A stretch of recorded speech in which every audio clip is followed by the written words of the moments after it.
Hi everyone, welcome to Vedantu J English. I'm Diksha Kaushal, your chemistry master teacher.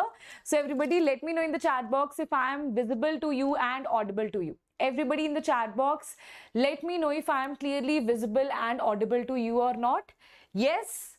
Okay. So you will see that there is some changes here, right? There is some change in the studio. So that's because I'm in the office studio. So that's why I'm looking very, very small here. Okay, so I totally love office studio. It's like the lighting, everything is so perfect here, right? So let us start this. I'm gonna enjoy today's session, right? Because first of all, the questions are very, very interesting, okay? So these are not lengthy questions. These are, you can also solve it within, let's say, 1 or 2 minutes easily, but the concept behind it is very interesting. These questions can puzzle you in the exams. Okay, so let us start this without wasting any time. So first question on your screen is so here it is, aqueous solution of boric acid is treated with salicylic acid. So there is boric acid. It is treated with salicylic acid. So what is boric acid? BO3 is boric acid. Then you have salicylic acid, which is, I'll just draw it here, which is on the phenol. You have COOH, that is salicylic acid. Okay, so now they are saying these two things are treated with each other, right? Both are acids. Which of the following statement is incorrect for the product formed in the above reaction? Which is incorrect here? Okay, so first thing is no product will be formed because they are acid. So when you see that no product, so the first thing that occurs in our mind is that no product will be formed. See, one common sense is if no product is formed, then why would they give you this question, right? So there must be something about it. That's why so many things are, if this is the correct, then all these things will become wrong because product formation is not happening, right? So from common sense also you can get an idea that obviously some product will be formed, but that is a very different thing because one is strong acid, other is weak acid. That's why it will happen. Otherwise both are acids, so reaction possibility, right? Many students can get confused between that also, but there is a reaction. So you have BOH thrice plus water, you will get, see, plus water when you're adding here, one OH negative will be added and you will have BOH4 negative. Now this BOH4 negative, right, is going to dissociate into BO2 negative, right? So that was your boric acid. From there in the aqueous solution, so what they told you, in aqueous solution of boric acid. So aqueous solution of boric acid, you have to see, it is not just BOH thrice, it is something else. That when we add aqueous solution, it accepts OH negative, then it dissociates into BO2 negative and 2 water. So this is your main thing that is going to react with salicylic acid. Okay, so salicylic acid, we know that you have phenol. So this is phenol. At the ortho position you have COH, right? And this is BO2 negative. This is BO2 negative. So now what will happen here? This boron is going to form 4 bonds with the oxygen here, right? Okay, this boron is going to form, this means 4 water will be eliminated from here. 4 water, how? No, not 4 water. 4 hydrogens will be eliminated. What are those 4 hydrogens? This hydrogens, this hydrogen, this hydrogen, this hydrogen. Okay, these 4 hydrogen are being eliminated and it will form a coordinated kind of complex where what, not coordinated we can say, because see, boron is electron deficient, right? So it can behave because boron is electron deficient. So what can happen here? It has orbitals where it can accept the electrons. That is why what will happen? This H positive will be donated by the salicylic acid, 4H, and 2 oxygens by BO2 negative, and you will have elimination of 2 water, right? That is 4HN2O, right? After this, you will be left with this oxygen that will bind to this boron. This oxygen will bind to this boron. This oxygen will bind to this boron. This oxygen will bind to this boron. And hence, you will have a very cyclic structure here, right? Cyclic structure you will have here. So that means reaction definitely happens here. Now, if you talk about the next lines that are given to you, product is 4 coordinated complex and optically resolvable.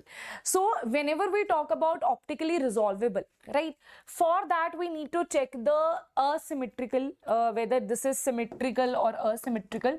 So, if you see this here, this product is definitely asymmetrical, right? So there is no symmetry in which you can cut it, right? There is no symmetry in which you can cut it, right? There is no plane of symmetry or yes, right? So optically resolvable due to asymmetrical structure. Because of its asymmetrical structure, it is optically resolvable, right? So that point becomes correct here. So first point is the wrong point. Product is 4 coordinated. Is it 4 coordinated? 1, 2, 3, 4. Yes, it is 4 coordinated, right? So that is also right. It is 4 coordinated and optically resolvable. Product is 4 coordinated and optically non-resolvable. That is incorrect. There are 2 rings only which are 5 membered. So if you see this here, can you see this? This is 6-membered ring, 6-membered ring, and then here you have 1, 2, 3, 4, 5, and this is 5-membered ring. 1, 2, 3, 4, 5. So it's not like you only have 6-membered ring, you also have 5-membered rings. Here they have given you only 5-membered ring, there are 6-membered rings as well, so that statement also becomes wrong. So answer will be A, C, D is the incorrect answer. That is incorrect statement and the correct answer here, because they are asking you the incorrect statements here, right? Okay, next is okay, let us see this question. So in this question, so I have picked up these kind of question which are, you have to determine what is ABC, these kind of question mostly I have picked out in today's session, right? So if you see this question here, it is given that, students, yes everybody, you're able to solve that, right? Okay, now let us see this next question, that is question number 2, where you have there is some organic compound. When you react it with water, you have X, Y and Z, okay? Compound A in the pure form does not give PPT, okay, with AgNO3.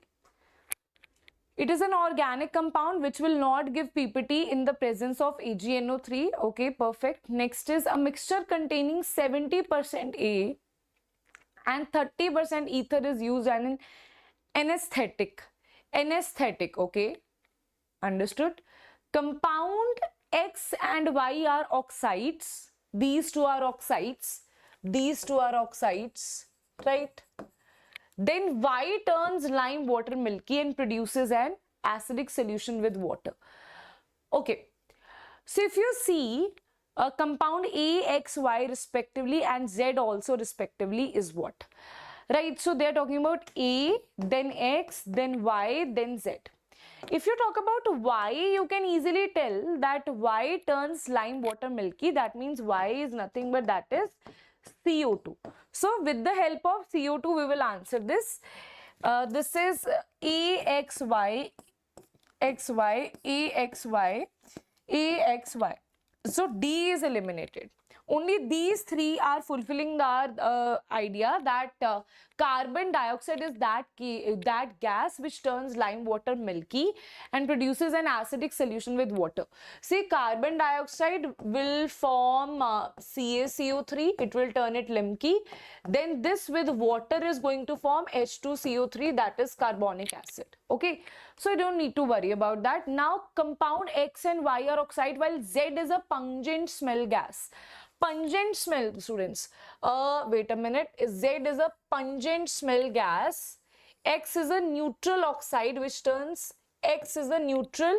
oxide which turns cobalt chloride paper pink. Right? Okay. So X is given to be in all the cases water, it is given.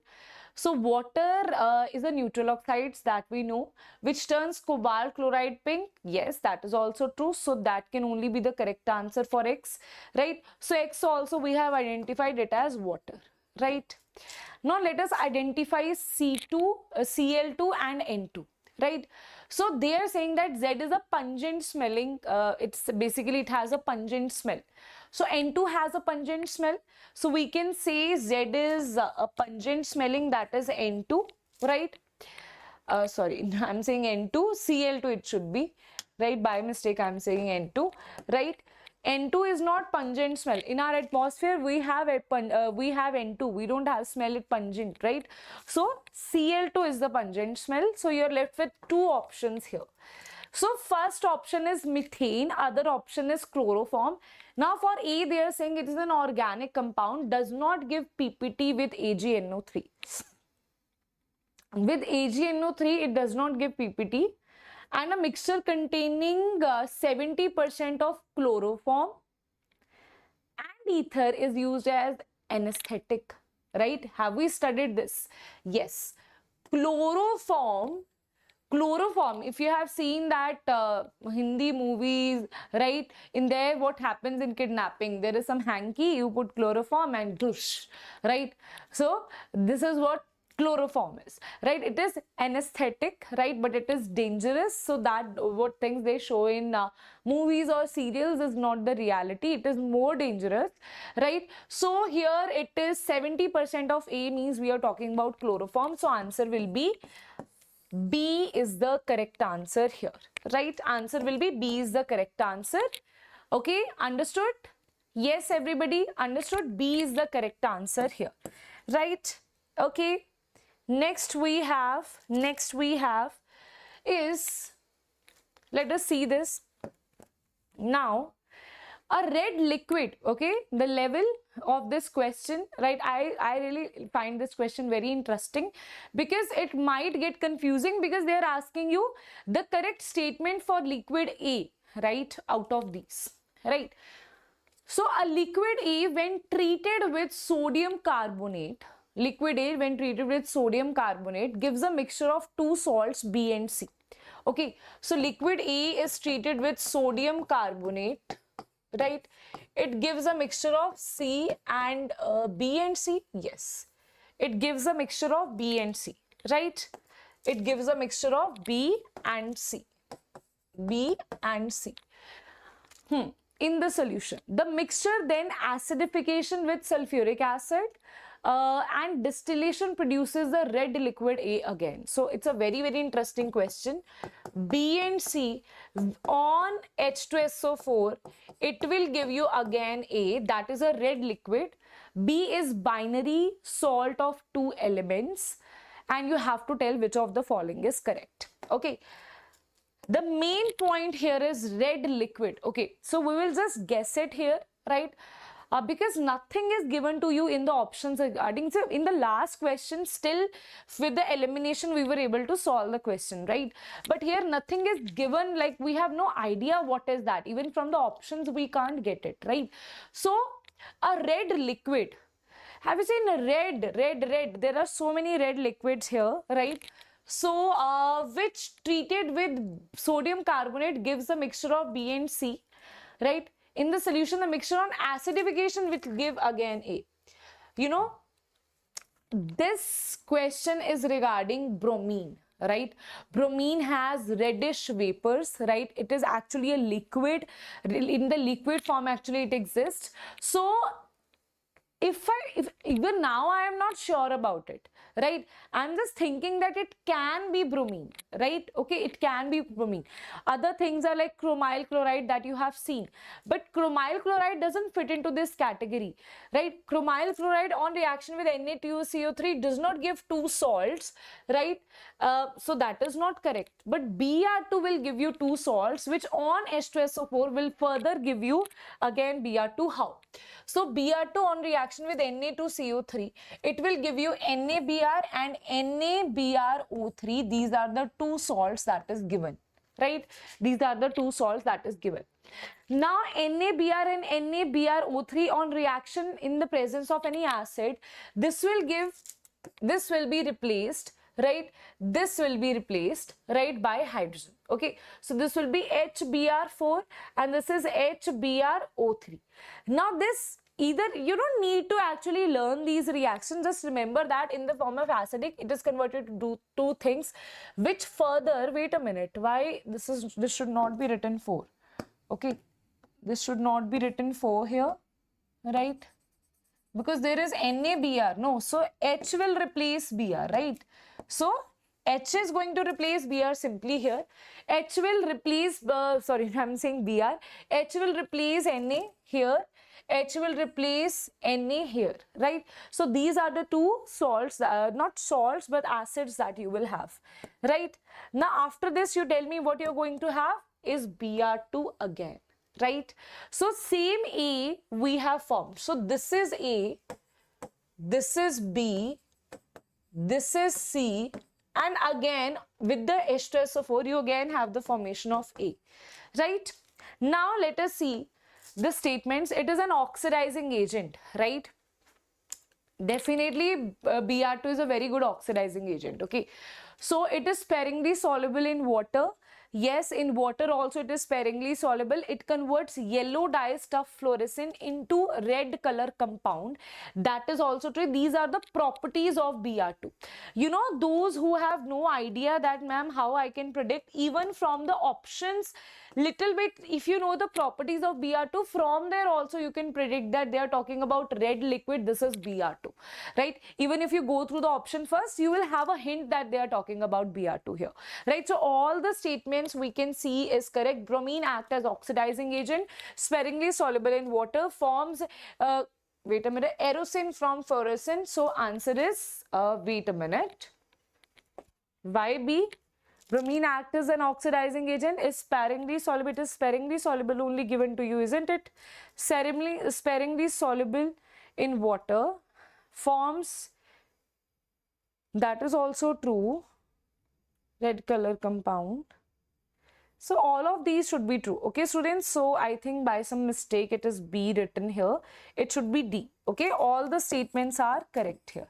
Okay, it should be D, right? Okay, by mistake it is written. So I'll just delete this slide, right?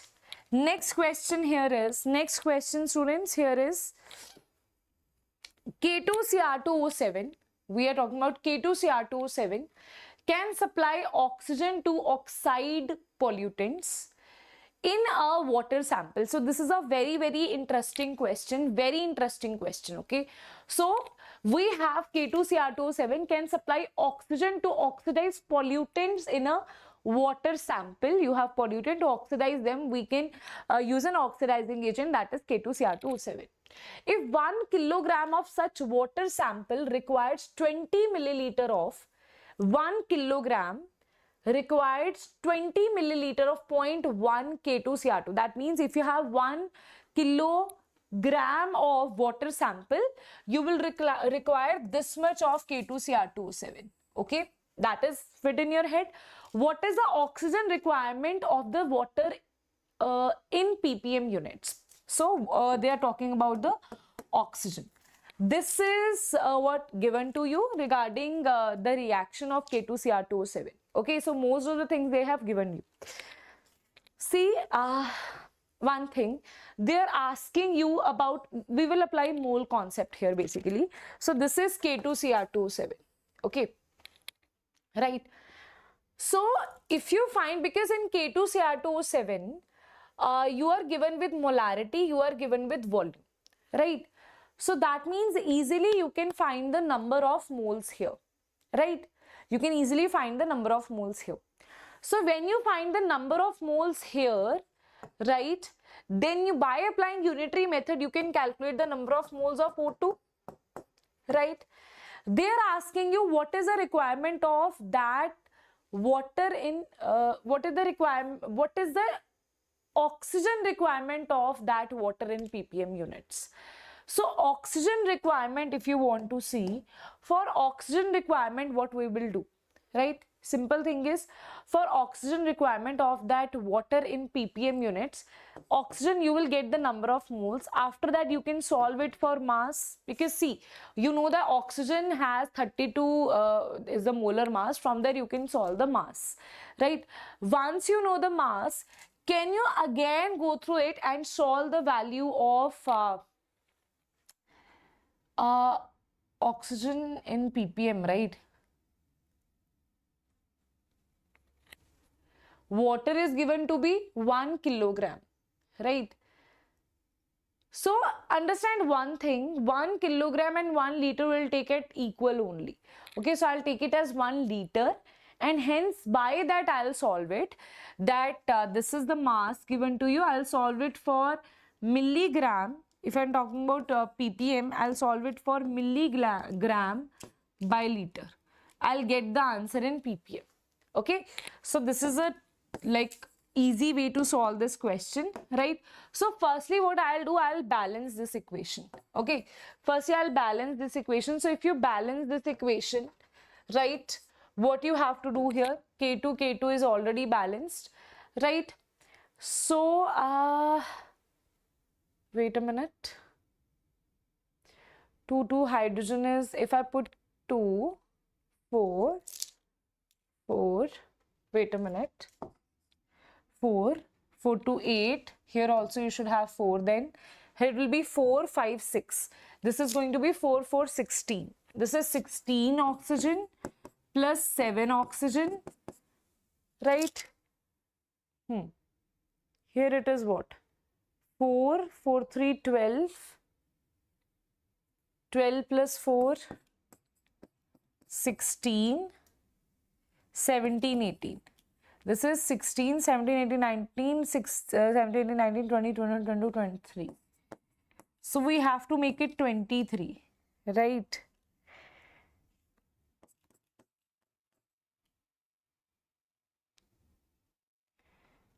Wait a minute, 4 4 16 plus 7 here, right? That will be 4, this will be 4 4 3 12, 12 plus 4 16, so both are same.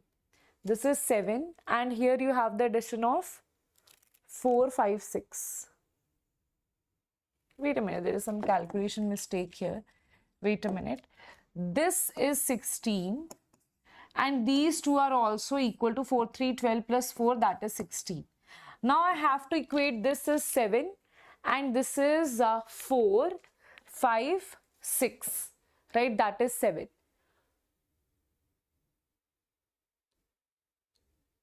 This only I can variate, right?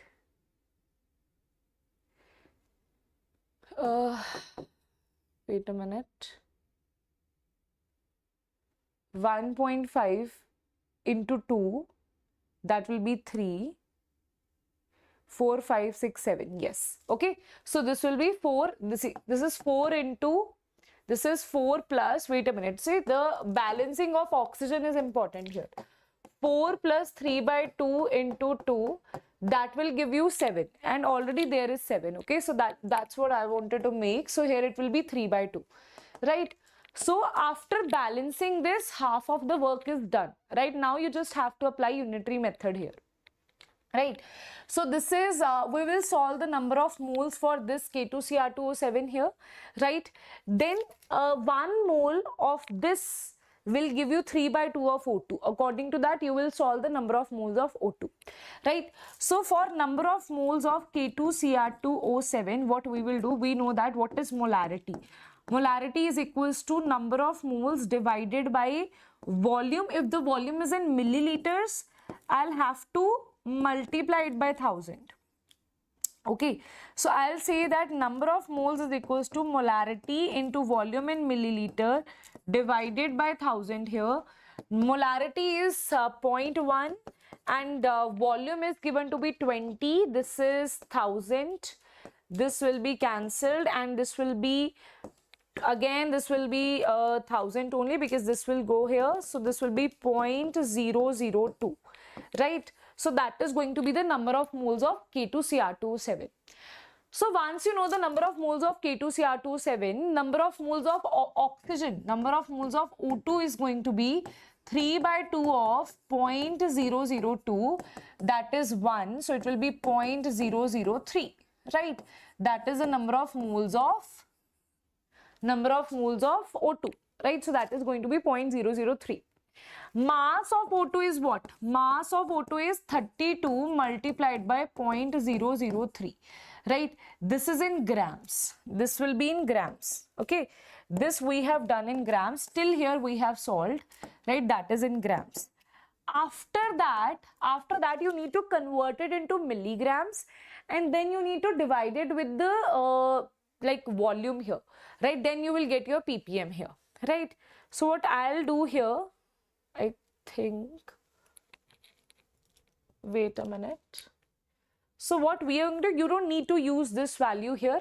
Till here we have reached. Till here we have reached. So why I have not shown you this method? Because this method maybe some of you might get confused here, right? Using this method. See, it is also very easy method. You have to just make equivalence equal, right? So it's totally your choice how you want. See, if you want to make equivalence equal, in that case you don't have to solve it, but your redox reaction has to be very strong. Okay, so you should know number of electrons. Like here you have wait a minute, like here you have, this is in +6 oxidation state, this is I think in +3 oxidation state. Then for one chromium it is +6, for 2 chromium it will be +12, for 2 chromium it is +12, for 2 chromium it is +6. So answer will be n factor is 6. So you should know the good calculation of n factor, you should know. So that's totally your choice how you want to solve this. If you're good in like calculating n factor, then you can directly apply this method, right? That is related to equivalence. Or if you're not good in that, basically you have to be good in that as well. But still in the exam, you can also proceed it like this, okay, with the help of stoichiometries, right? So weight of O2 we have 3 into 10 raised to the power -3 into 32. What we have calculated is the same, right? Now here we will convert this into milligram, right? So we'll convert this into milligram here, right? So that will be wait a minute, this is gram only, okay? This is gram only, right? This is not milligram. Or you can also use this formula here. Why to get into that those many things? So what you can use here, one thing is 1 kilogram is equals to 1 liter, okay? That means 1 kilogram is equals to 1000 milliliters. Can I say that? Now what is ppm? Can you tell me what is ppm? ppm is, let's say, you know, weight of both the things or the volume of both the things, or you can also solve it in weight only. Weight will be 1000 grams. See, if this is in grams, okay, this is in grams, because when you multiply it, it is 96 into 10 raised to the power -3. This is in grams. So in ppm or percentage, both the, if you're taking, either you take mass will be in grams or volume will be in milliliters. Okay, this is the standard what we set, right? So here this O2, that means the mass of O2 divided by the total mass of water. Total mass of water is given to be 1 kilogram, that is nothing but 10 raised to the power 3, right? Mass of O2 we have calculated it as 96 into 10 raised to the power -3. Now when you have percentage, you will multiply it by 100, but when you have ppm, you will multiply it by 10 raised to the power 6, right? So directly you will get 96 is equals to 96 into this, so this will cancel and you will have 96. This unit is something called ppm, right? So it will be 96 ppm is the correct answer here, right? Okay, got it? So there are certain ways where you can solve this. Otherwise, this is a very I would say not very time consuming question, but you need to have good hold over the concepts, right? Okay. Next question, everybody. Next question. Let us try to answer the next question, that is, if 100 milliliter of solution of 0.1 molar HBr is titrated using a very concentrated solution of NaOH, then the conductivity of the solution on equivalence point will be assumed that volume change is negligible due to addition of NaOH. So what we are doing, if this much of HBr, so we have an acid that is HBr that is reacting with NaOH to give NaBr, right, and water. Now they are saying that they have given you about HBr, that this is the volume, this is the molarity. So can you calculate the number of moles here? We can calculate the number of moles here, right? We can easily calculate the number of moles here, right? It's titrated using very strong solution. And you know, at equivalence point they are saying then the conductivity of the solution at equivalence point will be. Okay, conductivity is what they are asking you. Conductivity is what they are asking you at equivalence point. That is kappa they are asking you, right? So it is a mixture of mole concept, right, and a mixture of conductivity, right? Kappa they are given you. Report your answer after multiplying it with 10 in S per meter, okay? Assume, so this is per meter. This also I have told you so many times, this actually changes the formula. Assume a very little variation in molar conductance of NaBr between the concentration at infinite dilution. This molar conductance of infinite dilution of Na and Br is given to you. So you can easily calculate the molar conductivity of NaBr. Easily, you can just need to add these two things. You just add these two things. This will be 8 plus 4, that is 12. Okay, first you will do easy things, right? This we know, right? They're asking you kappa, right? Now see one thing, do you know when you have, they're asking you kappa, you have molar conductivity, what is the formula you should apply? Molar conductivity is equals to kappa. Now I know so many of you will use that formula. Molar conductivity is equals to, this will be at concentration C, right? Okay. So you can just apply that also, right? Molar conductivity, right? Is equals to kappa multiplied by 1000 divided by molarity, right? But 1000 I will not multiply it, because when I am solving this in per meter, right, I'll divide it by 1000. This is the formula that I'm going to use, right? Okay. Yes, I think that's it. Now you have to find the value of molarity here, right? So for that, let's use the equivalent point. So we know that at equivalent points, equivalence point, they're asking you volume change is negligible. So one thing is at equivalence point, both of them should have the same molarity, right? I mean the concentration of acid and base should be same at the equivalence point, right? When you have equivalence point, they both have reacted with each other, right? So this is how we are going to solve this, because they have given you something regarding HBr, right? The amount of HBr consumed will give you the same amount of NaBr, that will give you the concentration here. So from there you can solve it for the concentration, okay? From there you can solve it for the concentration, that is given to be 0.1. So this will also be 0.1. Let us solve it here, right? Okay. So first thing is directly, how ma'am I got 10 millimole? How you got that? One thing is, you don't even need to solve all of this here, right? You don't need to solve that. That I directly told you that this HBr will be equal to NaBr at the equivalence point, okay? Earlier, what was the concentration of HBr? After the equivalence point, that will be the concentration of NaBr, because we have reached the equivalence point, right? All the acid has been reacted here, right? So that means the concentration is going to be same. So concentration of NaBr, you can directly write it as NaBr, you can directly write it as 0.1, right? Directly you can write it, right? Okay. Now here, after knowing this, we know that molar conductivity at infinite dilution is going to be 12 into 10 raised to power minus 3, right? Now molar conductivity units plays a very important role here, very very important role.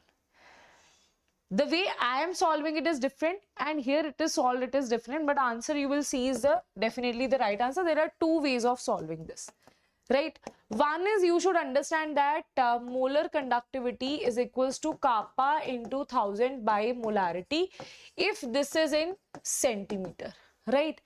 Molar conductivity is equals to kappa by molarity into 1000 if this is in meter, if you want to solve it in meter. So directly you can put it here, right? So I'll just put directly here that molar conductivity is equals to kappa divided by what is concentration is given to be 0.1 multiplied by 1000. Okay, either you can learn it this way, right? But I don't prefer this. I myself prefer that because that is easy to remember, right? It will be a simple game, right? So here it is 0.1 into 1000. So kappa will be equals to, wait a minute. Kappa will be equals to, arre, bhai sahab. Kappa will be equals to 0.1 into 1000 multiplied by molar conductivity at infinite dilution, that is also in meters only, that is 12 into 10 raised to minus 3. From there you can solve it. You will get the answer here. This is 10, 10, 0 and this is 12 into 10 raised to minus 3 into 10 raised to 2. So that is going to be 12 into 10 raised to minus 1, that is nothing but 1.2. We have calculated this in the same units that they have asked us, right? Okay, in the same units that they have asked us. Achha, now one more thing that you should know. It's a very, very small mistake that you can do, right? So here they have written multiplying it with 10 in, if you have calculated in Simon per meter, then you again have to multiply. So kappa is turning out to be 1.2. You multiply it by 10, then you will get 12. So 12 is going to be the correct answer. Okay? Understood? 12 is going to be the correct answer here. Right? Next question, students, let me see how many of you are able to solve this question. The ground state electronic configuration. For this, you need to know the elements, the knowledge of the elements should be there. The ground state electronic configuration of the elements U, V, W, X, Y, these symbols do not have any chemical significance. That is true. Determine the sequence of elements satisfy the following statements. Okay. I think options must be given to you regarding A is this. Okay, so you have to answer that, right? So firstly, you should know that which element is what. For example, if you say this, you know, this I'll leave up to you also, right? So this is 3, 4, 5, 6, 7. 7 is nitrogen here, right? This is 6, 7, 8, 9, 10, 11. 11 is sodium here, right? This is the same. You have 4 plus 10, 12 and 14. 14 is sulfur here. No.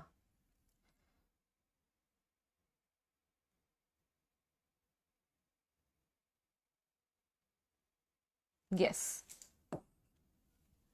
Then next one is 14 is sulfur. Wait a minute. Yes. No.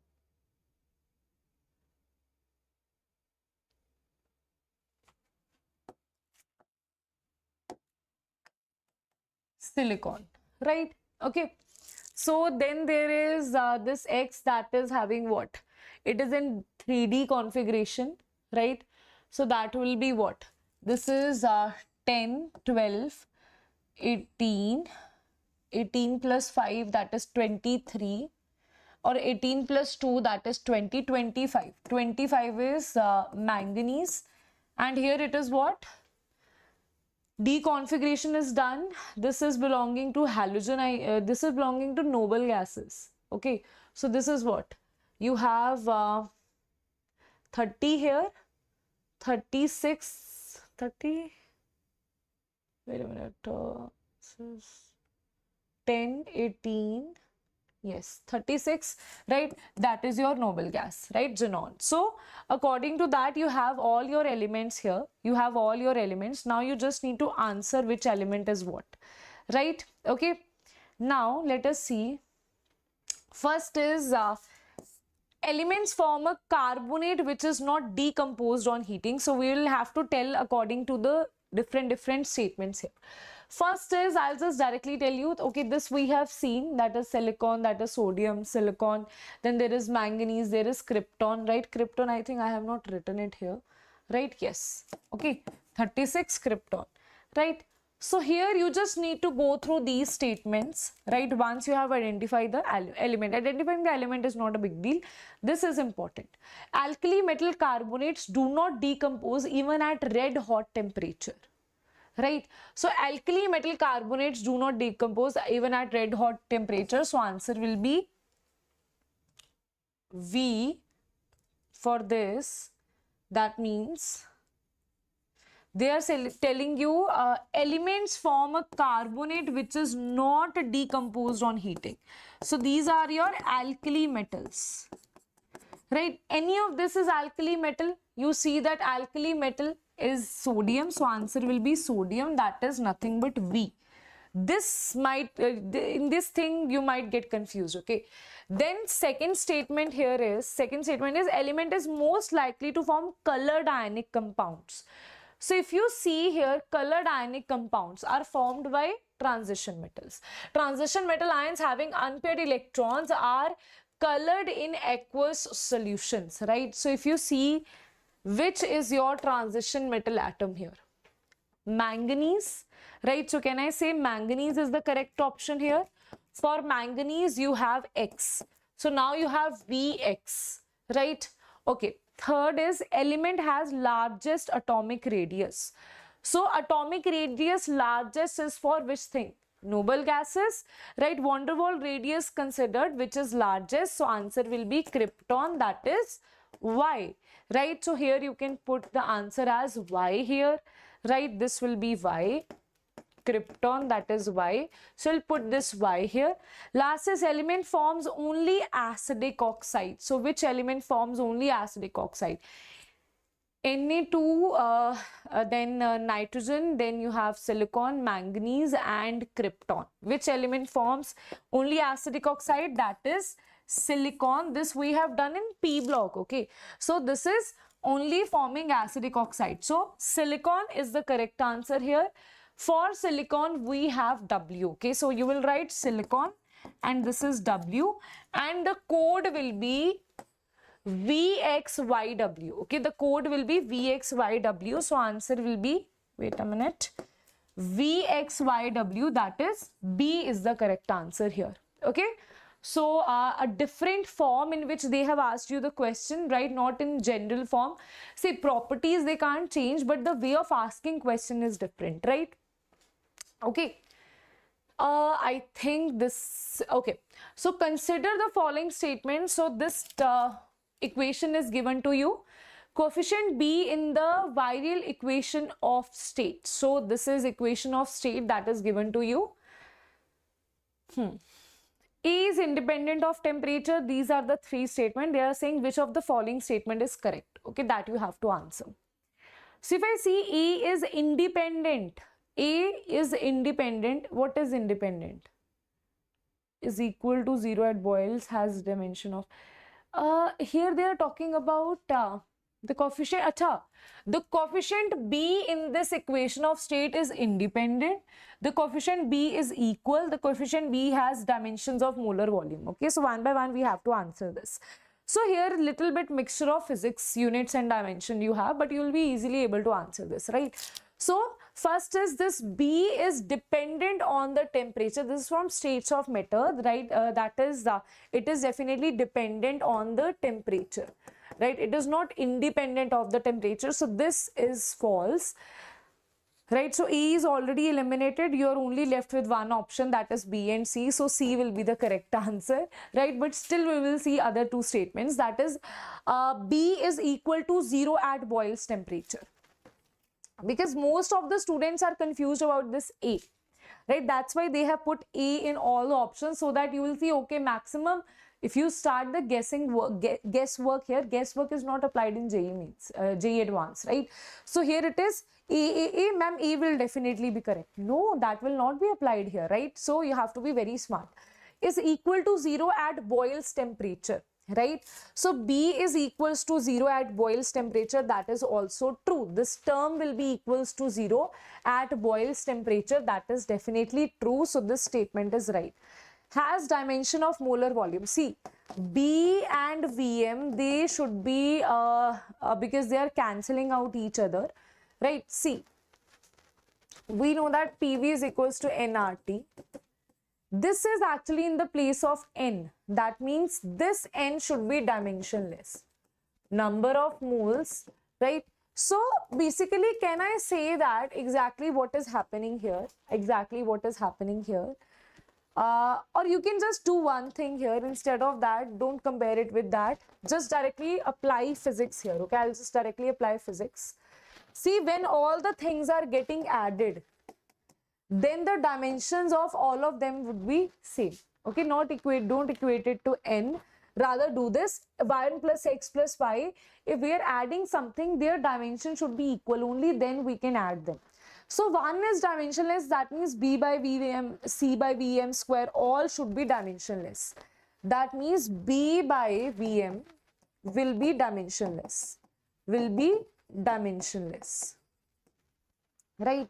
So this is nothing but this is molar volume. This is nothing but this is molar volume. So B should also have molar volume units.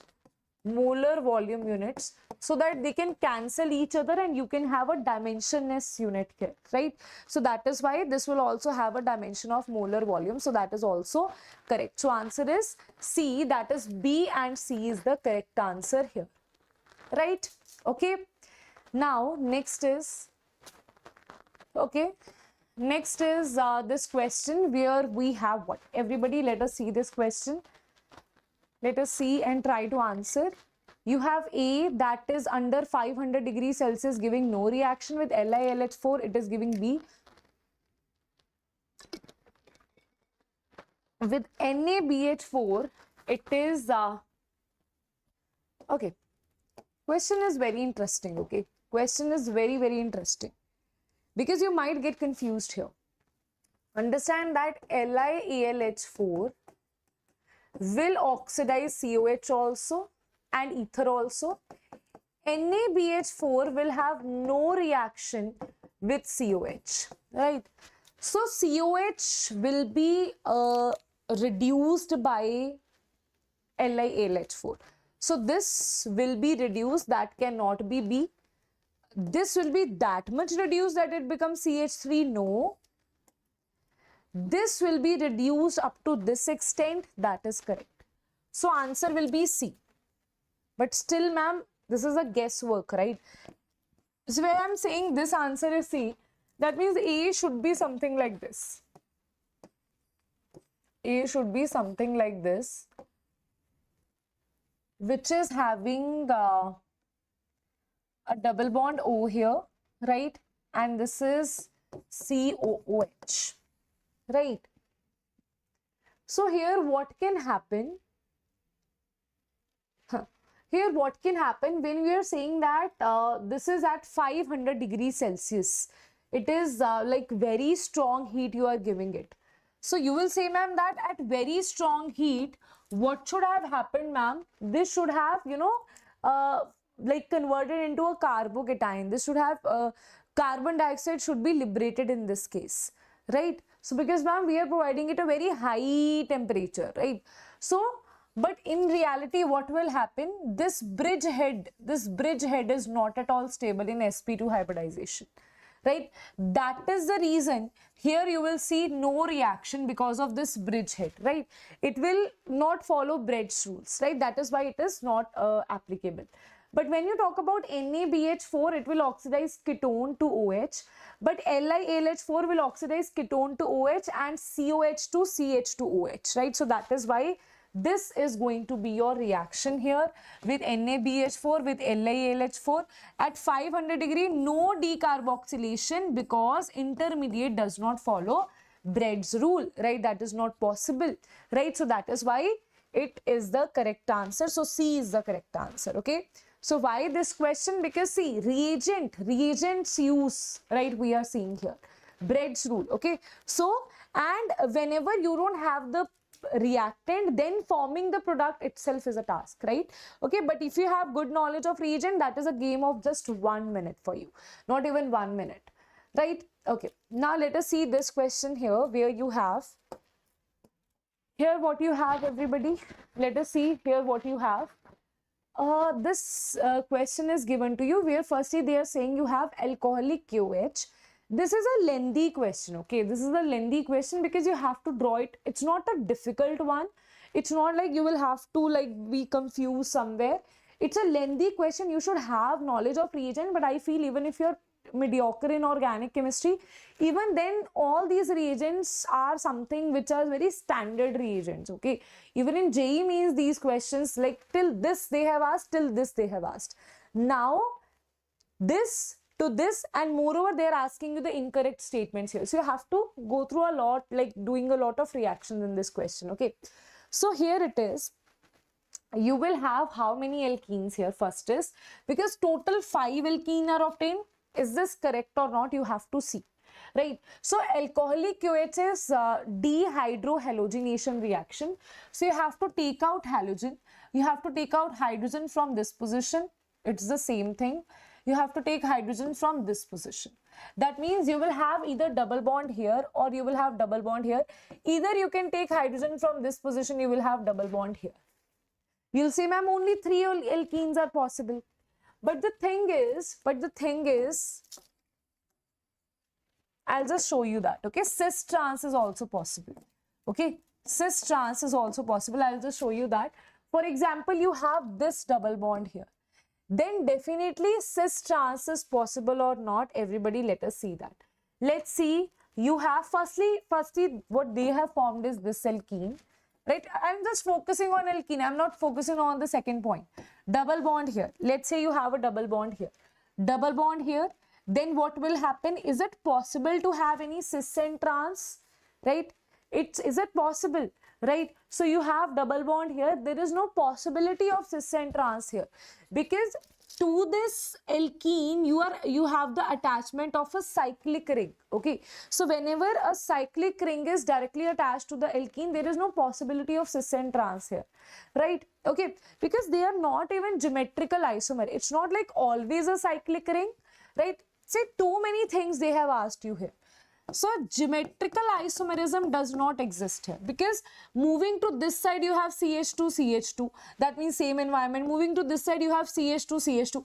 If here they have one chlorine or bromine and any methyl group here, then I would say cis and trans is still possible, right? When you like this is opposite, then still it is possible, but here it is definitely not possible, because geometrical isomerism does not exist only, right?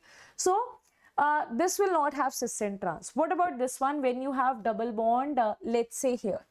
When you have double bond, let's say here, right? Here you have double bond, right? So it is possible like these two can be opposite. So it is possible that this is a double bond. This is CH2, CH3, CH2, CH3. This is your cis position, trans position, and this will be your cis position. Okay, this will be your cis position, this will be your trans position. So that means this is possible, right? Now I have double bond at this point.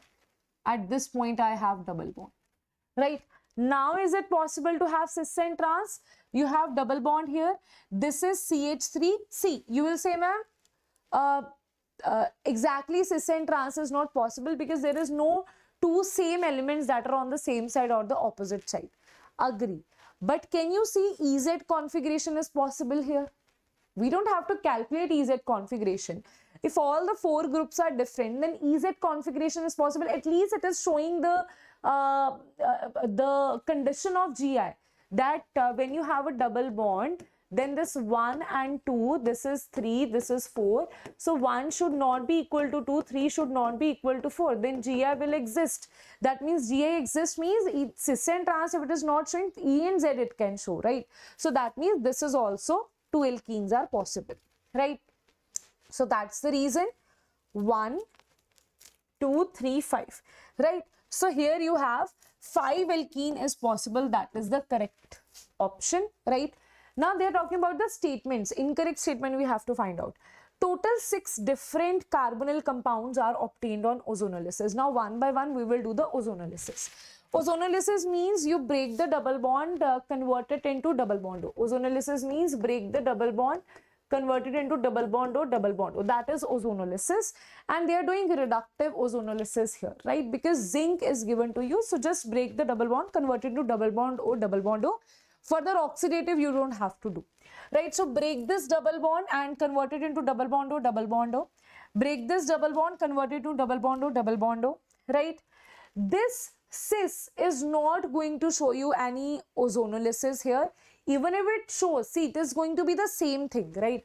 You break the double bond here, you convert it to this side, this thing, and this thing is same, right? So it's not like cis and trans, 2 geometrical isomerism after ozonolysis will have a different product, right? So we will take it as that if it gives ozonolysis, it will definitely give ozonolysis, but it is the same thing it is going to give. So I'll just write it as same as 2. In this, break the double bond, convert it into double bond O, double bond O, and this is same as 4, right? This is same as 4, right? Again, one more concept applied, right? Now they are saying that iodoform test. See, for iodoform test, what you should know? For iodoform test, see how many things they have asked. All the things are simple. So sometimes question can be easily done, but that is lengthy. But this question I find very interesting, right? So here it is CH3, either it will be CH3, C double bond O, or it will be CH3, COH, and this is H, and that is either these of the 2 conditions will be fulfilled. So here it is not possible. Here also it's not possible to give iodoform test, right? Here also you don't have CH3CO. Here also it is not possible, right? So you should have CH3CO. Here also you don't have CH3CO, but here you have CH3CO, so it is possible. This is not possible. So that means only one iodoform test is possible here. Can I say that? Total 6 different carbonyl compounds are obtained on ozonolysis. 6 different obtained kya? 1, 2, 3, 4, 5, 6. Yes, that is true that 6 different carbonyl compound are obtained. All carbonyl compound can give aldol reaction, that we have not seen. Only 2 carbonyl compound give positive iodoform test. That is incorrect. Only one gave positive iodoform test, right? So that is the incorrect. D is the incorrect statement, right? C we have not seen till now. All carbonyl compounds can give aldol reaction when treated with dilute KLH. That means you just have to check for aldol. What you have to check for aldol, just check the alpha hydrogen. If it is there, it will give the reaction. Okay, so alpha, you have alpha hydrogen here. Here also alpha hydrogen is present. Here also you have alpha hydrogen is present. Here also alpha hydrogen is present, because it will be CH2 CH3. It will be CH2 CH3. So alpha hydrogen is present here as well. Alpha hydrogen is present here as well. Alpha hydrogen is present here as well. So all the carbonyl compounds is going to give you aldol condensation here. So this is also the correct statement. So answer is D is the incorrect statement, and that is your correct answer here, right? D is the incorrect statement, and that is your correct answer here. So I'll just write it that D is the correct answer here. Is that correct? Is that clear to everybody? Right? Okay. Now next question, let us see that. Let us see the next question. Read it out, students. Read out the next question here. Read out the next question here.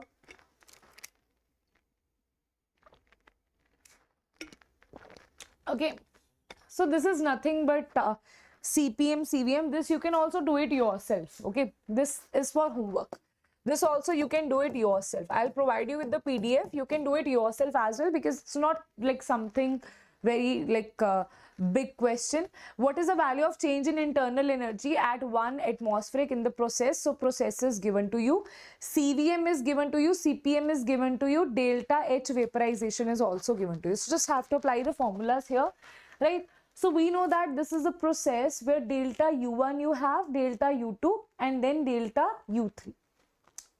That is 323, 373, then 373 to 423, right? These are the three conditions that is given to you. 323 to 4, this is given to you, right? Okay, and delta H vaporization is given to you at 373 Kelvin. So this is given at 373 Kelvin. That is given to you. This delta H is given to you. CVM is also given to you. Now, see one thing. They have given you CVM, water, that is 75, and CPM or water at gas is 33 point this, right?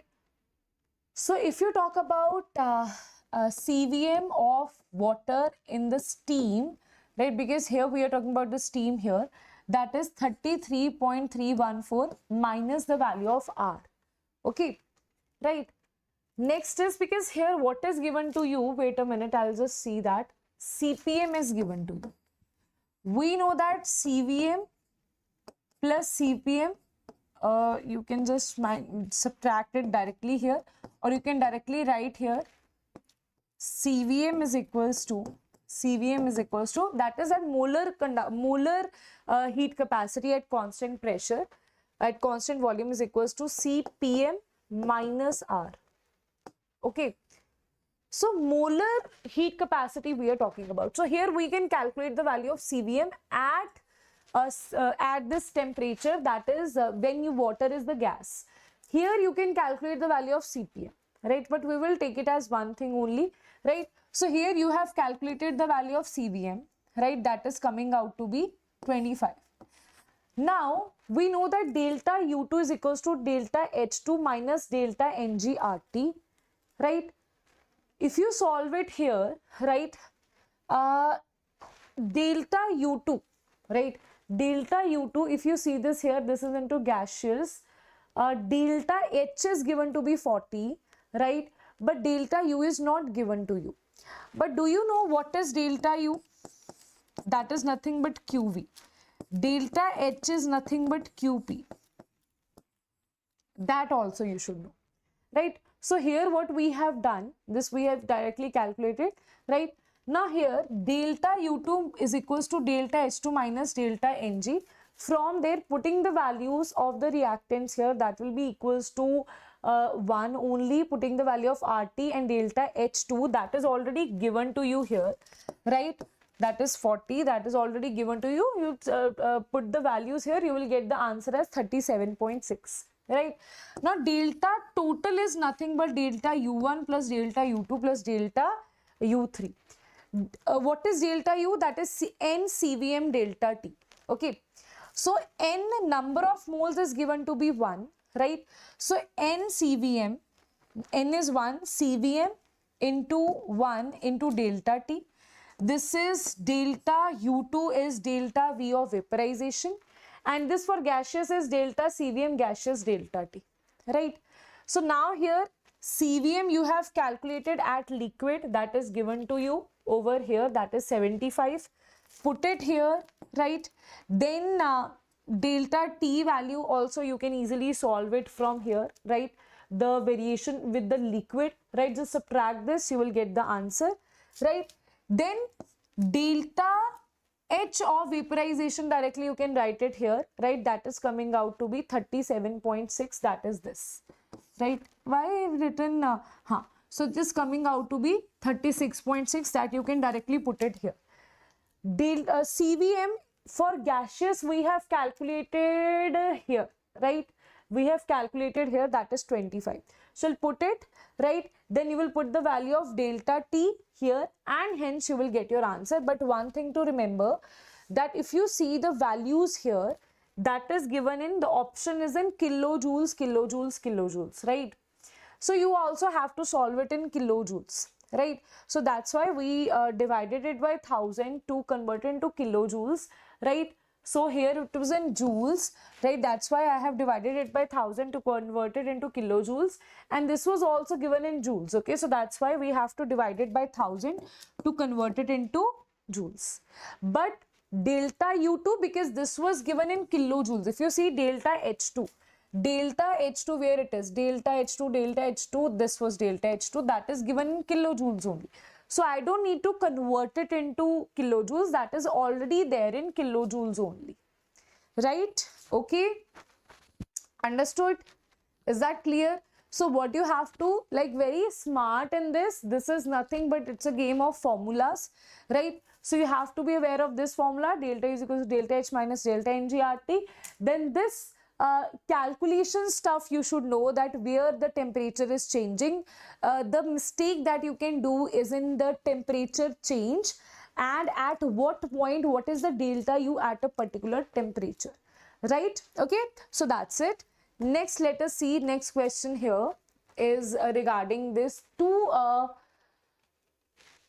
X and Y are given to you. Compound X and Y can be differentiated by which of the following? Hydrolysis, then NaOI. NaOI means iodoform test, okay, then Na-metal, then Fehling test and whatnot. So first you should know that after hydrolysis what will happen here. Simple thing is, after hydrolysis what will happen? This will be converted to, this is OH, this is OH, this will be converted to CH2, CH2, OH and OH here. Now this is the compound that you have here. If you see this thing here, obviously what will happen? This will break, this will break, this will break, and this will be converted to CH3, C double bond, not CH3, this will be simple H only. Yes, because you know all the bonds will have to break, no? Right, all the bonds, because you have very less distance between it. So all the bonds will break, this will break. You will have, wait a minute, what I did, 1C na, this thing, 1C, this thing, 1C. This is how it is, basically it will break, okay? This is how it will break. Now here what you will do, this is carbon, this is carbon, this is carbon. So this will be C double bond O, H and H. That means you will have 3 molecules of this thing, right? This is how it is going to break after the hydrolysis. So now if you see these two equations here, we know that none of them is going to give us iodoform test. So this is already eliminated, right? Fehling test, we know that it is given by which of the following? Fehling test is given by aldehydes, right? This is aldehyde, so it will give Fehling test, right? What about the next one is sodium? We know that when you have OH with sodium, it will be replaced by Na here. So it will give you a salt after reacting with sodium, right? Okay, so that is also given by sodium. So by reacting this with sodium and Fehling, you can differentiate it. So answer is both B and C. But the important point was the after hydrolysis, what is going to happen, right? So one bond will always have this kind of structure. So one bond which is next to the oxygen, that always breaks. In this case, what will happen? This bond and this bond will break. There is no other bond, only one bond will break. So in this case, what is happening? This bond is breaking, this bond is breaking, and this bond. Even if I apply the same thing here, that one bond will break which is next to oxygen. So this bond, let's say it is breaking. Let's say for this bond is breaking, and here this bond is breaking. So it is going to give you the same thing, CO, CO, CO in all the cases. That is C double bond O, H and H. That is methanol will be formed here, right? Okay. So one bond next to oxygen is always break. Okay, always breaks here, and that's how you will get your answer. Okay, right.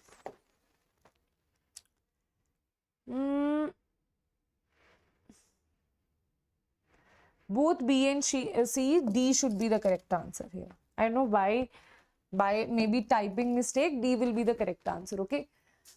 How many products, next is how many products are capable of being formed from toluene in each of the following reactions. Okay, so reactions are given to you. They are saying that how many products are capable. So this is also a very lengthy question, not a tough, but it is a lengthy question that depends upon the isomers, right? So if you talk about the mononitration, mononitration is possible if you see at ortho position, para position and meta position, it is possible. There is no other position that is possible for NO2 positive, that is an electrophile. You will say, ma'am, why meta is possible?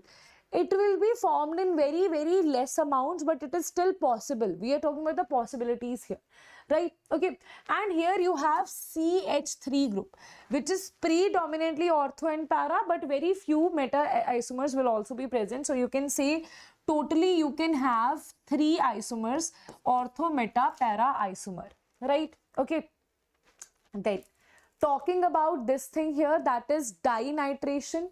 You can have 2 NO2 NO2 together, then NO2 NO2 at this space, NO2 NO2 opposite to each other, right? NO2 NO2 here and here and here, right? So these are the only 6 possibilities that is possible. You take out any other possibility that will match one of them, right? So that is 6 cases are possible, right? Talking about this thing, tinitration, trinitration, 3 NO2 group, either this way also you can have, this way also you can have, this way also you can have, this way also you can have, this way also you can have.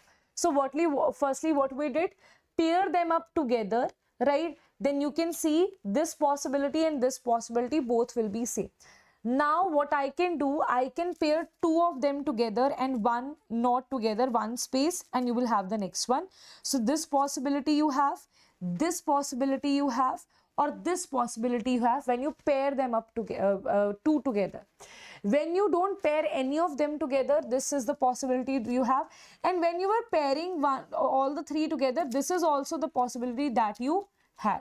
That was, this possibility was also possible, because if you talk about this possibility here, right, that is also only, this is same as this possibility, right? So that is not possible. So that is how you will have 6 again, right? So total isomers in all these cases will be, you can say 366 is the correct answer here. So answer will be B is the correct answer here. Okay, the permutation and combinations you have to apply here, right? That where you will have what match, and I think you are engineers, future engineers, you can easily do that, right? But you have to be very, very focused when you are doing this, right? So next question is, now if you see this, select the schemes A, B, C out of acid, catalyzed hydration, HBO, oxymercuration, demercuration. So if you see this here, HBO, hydroboration oxidation, that follows anti-Markovnikov addition. This follows Markovnikov addition. This follows stabilized carbocation. Okay. Now you have this product that is CH2. Firstly, anti and Markovnikov addition and anti-Markovnikov addition is easy. I'll firstly mark that. So when you have a negative part attached on less number of hydrogens, that is, here you have less number of hydrogens, so that is that is Markovnikov addition. Negative Markovnikov is negative to less number of hydrogen. So this is going to be oxymercuration, demercuration, that is given to be 3. That is given to be 3. So I'll say B is 3. B is 3. Right. E is anti-Markovnikov rule. So that will be hydroboration oxidation, that is 2. Right. So A is 2. A is 2. B is 3. It is here. Right. A is 2. B is 3 is only in case of C. Right. The rest one will be your first one. Why I avoided that? Because see, if you start making carbocation, then it will be lengthy for you. So directly use that opportunity where you can directly find it, right? Now let us solve it for carbocation also. So if you have this carbocation here, this is, let's say, CH2, CH3. This is OH, when you take out OH, right? So that is forming a 3-degree carbocation. When you take out OH here, acha, this so they are telling you, oh wait, this is what they know, this is what we know, CH double bond CHO, right? So here we know that carbocation will be formed here, right? Carbocation, when it is formed, it will be this carbocation, okay? It will be this carbocation, right? After this, there will be rearrangement because this is 2 degree. So there will be hydride shift and hence you will have CH2, CH3. This is the carbocation and hence you will have the attachment of OH there, right? So that is the scheme here, right? Okay. This is now next two options, next two questions I am giving you for your homework, right? That you can do yourself also. I'll just explain you what exactly you need to do here, right? So a saturated solution of X has a vapor pressure of this at this, while pure vapor pressure is this. Solubility product is this. So two things are actually mixed, ionic equilibrium, and there is what we are saying, colligative properties, that is relative lowering of vapor pressure, right? So if you see this here, solubility product of this is given to you. See, if you have KCl3, right, they are asking you what? Solubility product at this, solubility product of this at this is, solubility product is what they are asking you, okay? So this is X3 positive plus 3Cl negative. So you can write it as KSP is equals to 1 raised to power 1, 3 raised to power 3, S, this is 4. So this will be 3 into 9, 9 into 27, 27 S raised to power 4, that is KSP. Now solubility, they are saying that solubility is nothing but molarity, right? And molarity, they are saying assume it is equal to molality. That means you can just need to put KSP is equal to 27 into molality raised to power 4. Molality, you will solve it from solutions chapter, that is a saturated solution of this in vapor pressure P minus P naught divided by P naught is equals to, P is given, P naught is given. See, P is given, P naught is given. This is pure water vapor pressure, that is P naught is given to you. There P is given to you, vapor pressure has decreased, right? It should be P naught minus P. P naught minus P divided by P naught, that is given to you, right? Now they are saying a saturated solution of XCl3 has vapor pressure this. Now you have to find the molarity here, right? We know that that is equals to number of moles of 2. You have to convert it into molality, right? So we know that number of moles is equals to number of moles of 2 divided by number of moles of 1, that is equals to weight by molar mass. This is weight multiplied by molar mass, right? Now if you see this here, if you multiply it by 1000, this whole term is going to be molality. Number of moles, weight of solute by volume, molar mass multiplied divided by weight of solvent in grams and multiplied by 1000 if it is in grams. So that means I can write that P naught minus P divided by P naught is equals to molality into molar mass of solvent. Molar mass of solvent is water, right? So that will be 18, right? 1000 you have molality, you can easily solve it from here. These pressure values are also given to you, right? So from there what you will do, acha, one thing here, if you talk about the one thing I forgot to put here, that is want Hoff factor, right? Because this is dissociating, right? Because there is dissociation, this is an electrolyte that is dissociating. So we know that it is dissociating into 4, right? And there is nothing given to us regarding dissociation. So that means alpha is 100% here. We will assume that because nothing is given. So that means I will be equals to N, that is equals to 4. Okay. They can also make this question more interesting by giving you degree of dissociation here, right? Okay, so I, you can easily put it here, because if they give you degree of dissociation, first you have to calculate want of factor, then you put it here, then you solve the value of molality, then you put the value of molality there, then you will get the value of KSP.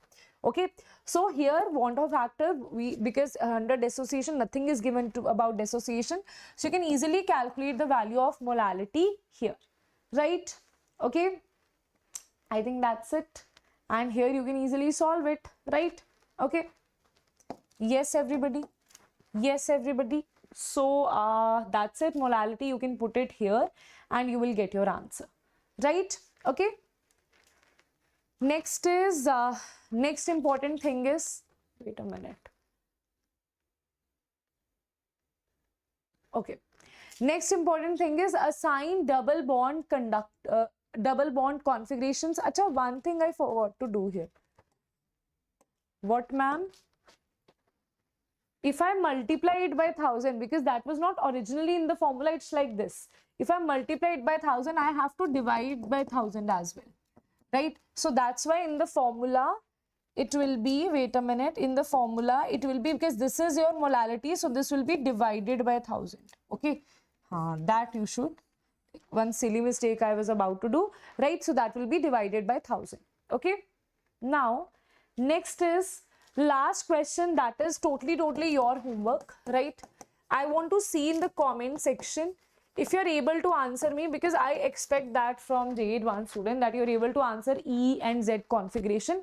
Let me see how many of you in the comment section you tell me that if you're able to answer that. Now I'm not saying in the chat box you don't answer, right? Take your time, right? And then try to answer which is the correct answer, E, E, Z, Z, Z, E, which is the correct answer here, right? So I'll see that if you have any problem in calculation of E and Z or R and S, you tell me that, so that in the next video, in the next lecture, I'll talk about R, Z, E, S configurations only, right? Okay, yes. Okay then students, that's it for today. Till then, bye bye, take care. Now before going, one more very why I told you this thing, I know you have already seen that. So still I'll see that if you're able to answer this or not, whether you're able to calculate this yourself or not. I'll still wait for your comments, okay? So now, for all the students who are preparing for JEE Advanced, firstly, these questions were picked out from Rank Accelerator book. You can see some of the questions that were actually of, it's not like I am taking out those questions which they are not going to ask. That will be wastage of time. So I'm picking out those kind of questions which they can ask in JEE Advanced, but still you can get confused in the exam, right? Sometimes it's lengthy, sometimes the concept is simple but it's lengthy, sometimes the concept is slightly tricky to you, right? So these are the kind of questions that you will see in your exam, right? So if you're able to solve it yourself, you want to solve it yourself only, then we have Rank Accelerator book for you. As you can see, for physics, chemistry and mathematics, we are providing you that, right? The link is in the description for JEE Advanced Rank Accelerator book that will be provided to you. It will be delivered to you at your home, right? Okay, so you can also see my other lectures where I have taken questions from Rank Accelerator book only. So it is an advisable book for you because the questions are very nice. Actually, they can open up your brain, and based on different concept, different type of questions that you will see, how the framing of question can change, how the two concept mixing can change, that you will get to know in this book, right? So practice is very important for JEE Advanced, and this is what is provided in Rank Accelerator book, right? Now, for those students who are like, ma'am, at this point I don't know if I'll be able to solve this book or not, then we have a Eklavya batch for you for 2025. So students, this batch has already started, right? But I would really advise you to join this. Reason being, because here right now a question discussion is going on, right, which is very important for JEE Advanced. So question discussion, previous year question discussion, then you have Eklavya question discussion. Doubts are being taken up in this particular batch, right? So if you are like not able to solve the questions, you can enroll for this batch. But if you're able to solve the questions yourself, then I would advise you for the book, so that good practice questions you can do, and you can increase your time management skill, and you can do a lot of kind of questions that can be asked, that can be different framed questions that can be asked in your exam. Okay, yes. Okay then students, bye bye, take care, see you all in the next class, bye bye.